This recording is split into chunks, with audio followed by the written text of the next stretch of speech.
Assalamualaikum warahmatullahi wabarakatuh. Perkenalkan, kami dari kelompok 8 ingin mempresentasikan hasil dari diskusi kelompok kami yang berjudul berbagai macam model pengembangan bahan ajar dan media pembelajaran tematik MI. Model pengembangan Tyagarajan terdapat 4 tahapan. Yang pertama yaitu define atau pendefinisian. Kegiatan dalam tahapan ini adalah melakukan analisis kebutuhan pengembangan dan kebutuhan guru dan siswa melalui wawancara, observasi, dan penyebaran angket. Dalam hal ini kegiatan yang dilakukan adalah menganalisis kurikulum, analisis karakteristik siswa, analisis materi, dan merumuskan tujuan. Pada tahapan ini terdapat 5 kegiatan penting, yaitu A. Front end analysis atau diagnosis awal. Kemudian yang B, learner analysis atau analisis siswa. C, task analysis atau analisis tugas pokok. Kemudian yang D, konsep analisis atau analisis konsep yang akan diajarkan. Yang terakhir E, specifying instructional objective atau analisis tujuan pembelajaran. Kemudian yang nomor 2, desain atau perencanaan. Kegiatan yang dilakukan untuk merancang buku ajar sesuai dengan hasil analisis materi dan analisis kurikulum. Terdapat 4 kegiatan penting pada tahapan ini, yaitu A. Menyusun teks kriteria, bertujuan untuk mengetahui sejauh mana potensi siswa sebagai alat evaluasi. Kemudian yang B, memilih dan memilah media pembelajaran yang harus disesuaikan dengan materi pembelajaran dan karakteristik siswa. Yang C, pemilihan bentuk penyajian pembelajaran yang disesuaikan dengan media pembelajaran yang telah dibuatnya. Kemudian yang terakhir yang D, uji coba penyajian materi dengan media dan langkah-langkah pembelajaran yang dirancang. Kemudian nomor 3, develop atau pengembangan. Pada tahapan ini terdapat 2 kegiatan penting, yaitu export apresial atau teknik validasi rancangan dan development testing atau uji coba dan simulasi rancangan. Pada tahapan ini dilakukan dengan cara menguji isi, kepraktisan, dan keefektifan bahan ajar yang divalidasi oleh para ahli. Hasil ini kedepannya akan digunakan oleh guru dan siswa sesuai dengan kebutuhannya. Tahap pengembangan ini dilakukan dengan langkah-langkah sebagai berikut. A. Validasi model oleh ahli.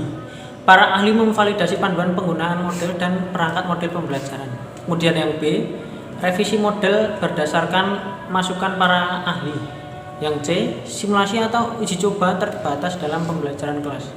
Yang D, revisi model berdasarkan hasil uji coba. Kemudian yang terakhir yang E, implementasi model pada wilayah yang lebih luas. Nomor 4, disseminate atau penyebarluasan. Pada tahapan ini penyebarluasan terdapat kegiatan penting, yaitu validation testing, packaging, diffusion and adaptation.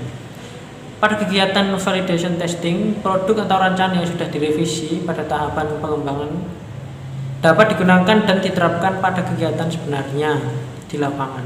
Pada kegiatan packaging, diffusion and adaptation dilakukan agar produk dapat digunakan oleh orang lain.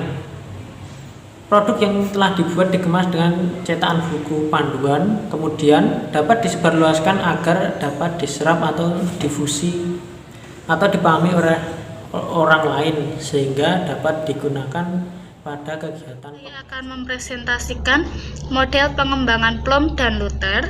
Yang pertama adalah model pengembangan Plum. Di sini ada 5 tahap dalam pengembangan Plum. Yang pertama adalah investigasi awal, yaitu dalam tahap ini dilakukan analisis masalah atau analisis kebutuhan. Lalu tahap yang kedua adalah desain. Di dalam tahap ini dilakukan rancangan pemecahan masalah yang sudah diinvestigasi di awal. Jadi di investigasi di awal tadi adalah menganalisis masalah, lalu yang kedua adalah merancang pemecahan masalah dan membandingkan alternatif mana yang sesuai dengan yang kita inginkan dan mendapatkan desain yang terbaik untuk diajukan. Lalu yang ketiga adalah realisasi atau konstruksi. Di tahap ini kegiatan yang dilakukan adalah merealisasikan mensosialisasikan masalah melalui konstruksi seperti pengembangan kurikulum, pengembangan materi, dan lain-lain. Lalu yang keempat adalah tes, evaluasi, dan revisi. Nah, di dalam tahap ini terdapat kegiatan uji coba atau simulasi apakah pemecahan masalah yang sudah dirancang itu sudah sesuai dan sudah tercapai atau belum. Jika belum, maka akan dilakukan siklus balik dari awal sampai pemecahan masalah ini bisa tercapai secara yang kita inginkan, seperti itu. Lalu yang kelima adalah implementasi. Nah, di dalam implementasi ini jika sudah didapatkan produk atau pemecahan masalah yang sudah valid, yang sudah praktis dan efektif, maka bisa disebarluaskan ke wilayah yang lebih luas, seperti itu. Model pengembangan selanjutnya adalah model pengembangan Luther. Terdapat 6 tahap dalam pengembangan Luther ini. Yang pertama adalah konsep, yaitu menentukan tujuan dan siapa pengguna program, macam-macam aplikasinya, lalu tujuan aplikasi dan spesifikasi umumnya. Lalu tahap yang kedua adalah desain, yaitu merancang sebuah spesifikasi mengenai arsitektur program, gaya, tampilan, dan kebutuhan-kebutuhan material untuk program. Lalu yang ketiga adalah material collecting, yaitu mengumpulkan bahan-bahan sesuai kebutuhan yang akan dikerjakan. Contohnya itu bisa clip art, foto, video, animasi, audio.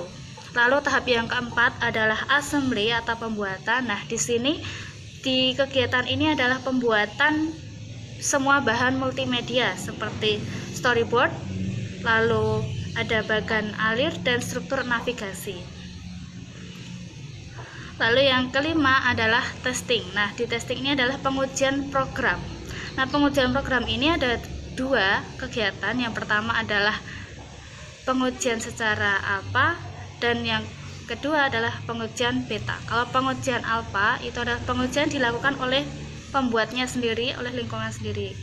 Tapi kalau untuk pengujian beta adalah pengujian yang dilakukan oleh para ahli, seperti itu, atau pengguna akhir.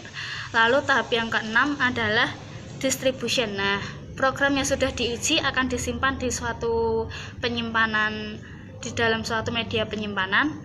Nah, dalam tahap ini juga disebut dengan tahap evaluasi untuk pengembangan produk berikutnya dan bisa dijadikan evaluasi untuk membuat program berikutnya dan dapat dijadikan masukan untuk tahap konsep selanjutnya di program yang lain. Selanjutnya adalah model Assure atau menciptakan pengalaman belajar. Di sini terdapat 6 tahapan. Yang pertama, analisis learner atau analisis pembelajar.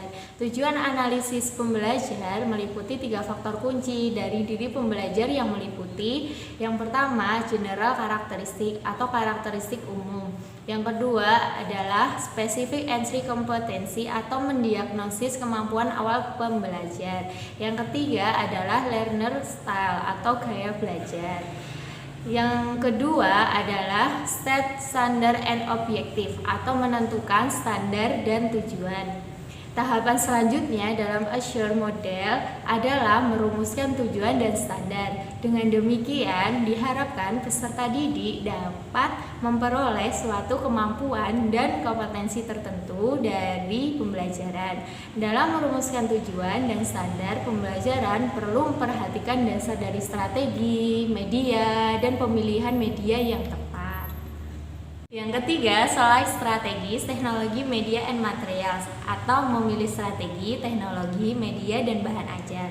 Langkah selanjutnya dalam membuat pembelajarannya efektif adalah mendukung pembelajaran dengan menggunakan teknologi dan media dalam sistematika pemilihan strategi, teknologi, dan media, dan bahan ajar. Yang keempat adalah utilize teknologi, media, and materials atau menggunakan teknologi, media, dan bahan ajar. Sebelum memanfaatkan media dan bahan yang ada, sebaiknya mengikuti langkah-langkah seperti di bawah ini. Yang pertama, mengecek bahan itu masih layak pakai atau tidak. Yang kedua, mempersiapkan bahan. Yang ketiga, mempersiapkan lingkungan belajar. Yang keempat, mempersiapkan pembelajaran. Yang terakhir, yang kelima, menyediakan pengalaman belajar atau terpusat pada pengajar atau pembelajar. Yang kelima adalah require learner participation atau mengembangkan partisipasi peserta didik. Tujuan utama dari pembelajaran adalah adanya partisipasi siswa terhadap materi dan media yang kita tampilkan. Nah, seorang guru pada era teknologi sekarang dituntut untuk memiliki pengalaman dan praktik menerapkan, menganalisis, mensintesis, dan mengevaluasi ketimbang sekedar memahami dan memberi informasi kepada siswa. Ini sejalan dengan gagasan konstruktivis bahwa belajar merupakan proses mental aktif yang dibangun berdasarkan pengalaman yang otentik, di mana para siswa akan menerima umpan balik informatif untuk mencapai tujuan mereka dalam belajar. Yang keenam adalah evaluate and revise atau mengevaluasi dan merevisi. Penilaian dan perbaikan adalah aspek yang sangat mendasar untuk mengembangkan kualitas pembelajaran. Penilaian dan perbaikan dapat berdasarkan tahapan sebagai berikut. Yang pertama, penilaian hasil belajar siswa itu penilaian hasil belajar siswa yang otentik, terus penilaian hasil belajar portofolio, dan penilaian hasil belajar yang tradisional atau elektronik. Yang kedua, menilai dan memperbaiki strategi, teknologi, dan media. Yang ketiga, revisi strategi, teknologi, dan media. Nah, selanjutnya adalah model pengembangan Broad and Gale. Pada model pengembangan ini terdapat beberapa tahap kegiatan yang dilakukan, yaitu yang pertama, Research and Information Collection atau penelitian dan pengumpulan data. Pada kegiatan ini meliputi analisis kebutuhan untuk mengumpulkan temuan dan informasi yang berkaitan dengan produk atau rancangan yang akan dibuat. Kemudian yang kedua adalah planning atau perencanaan. Nah, kegiatan ini menyusun tujuan dan langkah-langkah yang dilakukan. Yang ketiga yaitu develop preliminary form of product atau pengembangan draft produk awal. Kegiatan ini menentukan rancangan produk yang akan dikembangkan dan pengembangan bahan pembelajaran, proses pembelajaran, dan alat evaluasi. Yang keempat adalah preliminary flight testing atau uji coba lapangan awal. Nah, kegiatan ini adalah uji coba produk secara terbatas dengan cara praktek, lapangan, rancangan produk yang bersifat terbatas. Uji coba dilakukan sampai produk yang dihasilkan layak dan sesuai. Yang selanjutnya yaitu man-product revision atau revisi hasil coba. Kegiatan revisi produk berdasarkan uji coba praktek, lapangan itu terbatas. Nah, perbaikan dilakukan untuk menyempurnakan produk yang lama menjadi lebih sempurna dan sesuai. Perbaikan dilakukan bersifat internal. Selanjutnya yaitu manifest testing atau uji lapangan produk utama.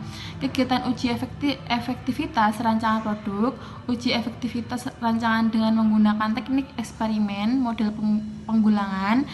Kegiatan ini dilakukan untuk mendapatkan produk yang efektif dari isi dan metodologi.